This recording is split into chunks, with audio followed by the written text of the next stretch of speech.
in the quiet, devout Puritan village of Salem, shadow fell in 1692.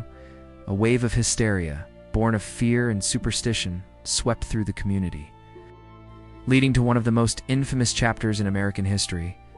What could possibly drive a small, tight-knit village to accuse their neighbors, friends, and family of witchcraft, ultimately leading to the execution of 20 innocent people? The story is far more complex than simple malice. It's a chilling tale woven from threads of biological happenstance, economic greed, and unwavering religious fervor. We're going to delve into the leading theories that attempt to explain the madness that gripped Salem. One of the most compelling and scientifically grounded theories points to a microscopic culprit. Ergot, this is a fungus, Claviceps purpurea, which can grow on rye, a staple grain for the settlers of New England. The growing season of 1691 in Salem Village was particularly warm and wet, creating the perfect conditions for this fungus to thrive on the rye crop that would be harvested, milled into flour, and baked into bread for the winter. When ingested, ergot can cause a condition known as ergotism. The symptoms are terrifyingly similar to the afflictions described by the bewitched girls in Salem. Sufferers can experience violent muscle spasms, convulsions, crawling sensations on the skin, and vivid, terrifying hallucinations. Imagine, in a world that already believed deeply in the devil's power, young girls suddenly writhing in pain, seeing specters, and feeling as if they were being pricked by invisible pins. To them, it wouldn't have seemed like a sickness. It would have felt like a direct, supernatural assault. The physical torment caused by the poisoned rye bread could have been misinterpreted as the devil's work, with the accusers genuinely believing they were under a witch's spell. This theory suggests the initial spark of the crisis wasn't born of malice, but of a genuine, terrifying, and misunderstood physiological experience. The pattern of accusations seems to support this. The first accusers were a group of young girls who would have shared meals and, therefore, potentially the same contaminated food source. Their symptoms spread like a contagion of fear, but perhaps the root cause was a shared plate of tainted bread. Oh yes. It's a chilling thought that a simple fungus could lay the biological groundwork for such a profound social disaster. But a fungus alone cannot explain the entirety of the Salem witch trials. To understand why the accusations took root and spread so virulently, we must look at the fertile ground of social and economic conflict within the community. Salem was not one harmonious village. It was starkly divided into Salem Town and Salem Village.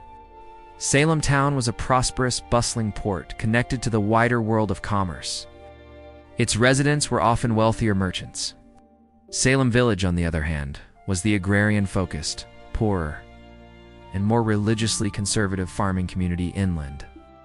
There was a palpable tension and resentment between the two halves. Villagers felt their traditional, pious way of life was being overshadowed and exploited by the more secular, market-driven town. Many of the accusers came from the struggling farms of Salem Village, while a significant number of the accused were individuals connected to the more prosperous Salem Town. Land was wealth, and wealth was power. Disputes over property lines, grazing rights, and inheritances were common and bitter. Accusations of witchcraft became a terrifyingly effective weapon in these disputes. If you coveted your neighbor's land, or if you were locked in a bitter feud over a fence line, what better way to remove them from the equation than to accuse them of witchcraft? Once a person was accused, their credibility was shattered. If convicted, their property was forfeited and could be seized by the state, opening the door for others to claim it. It's a cynical view, but the records show a clear pattern. Accusations often followed lines of existing social and economic rivalries.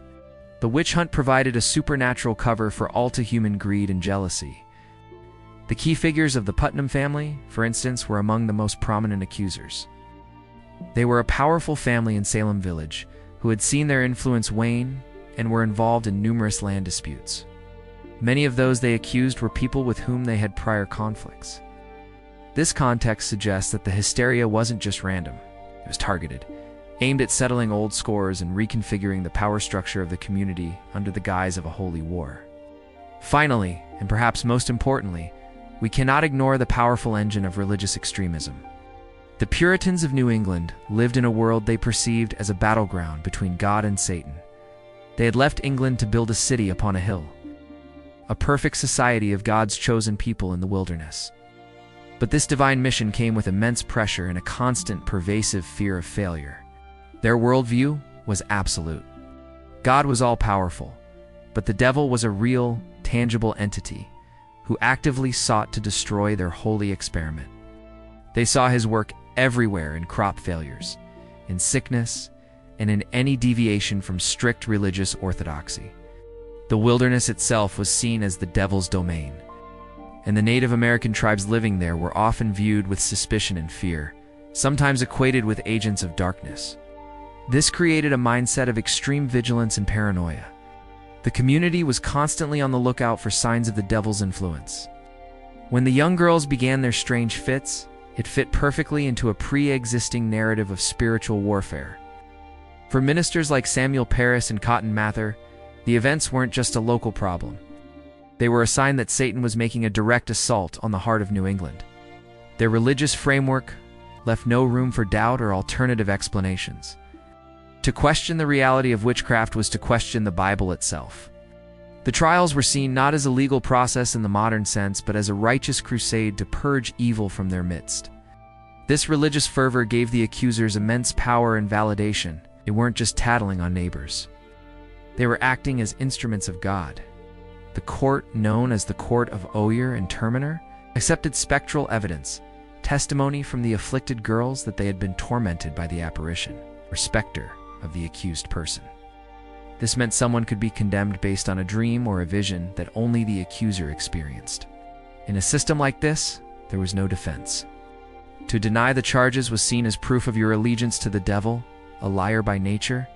The only way to save your life was to confess, but a confession meant validating the entire process and often being forced to name other witches. So what caused the Salem witch trials?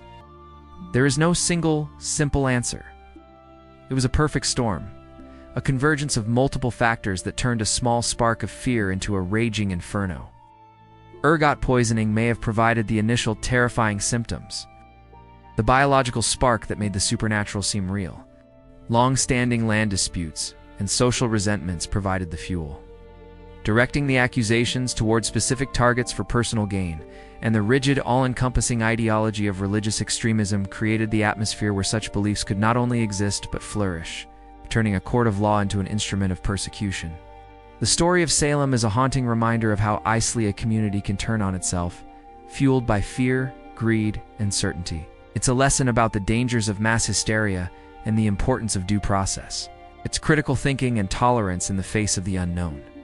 For more deep dives into the most fascinating and misunderstood moments in our past, make sure you subscribe to my channel, Historical Repos.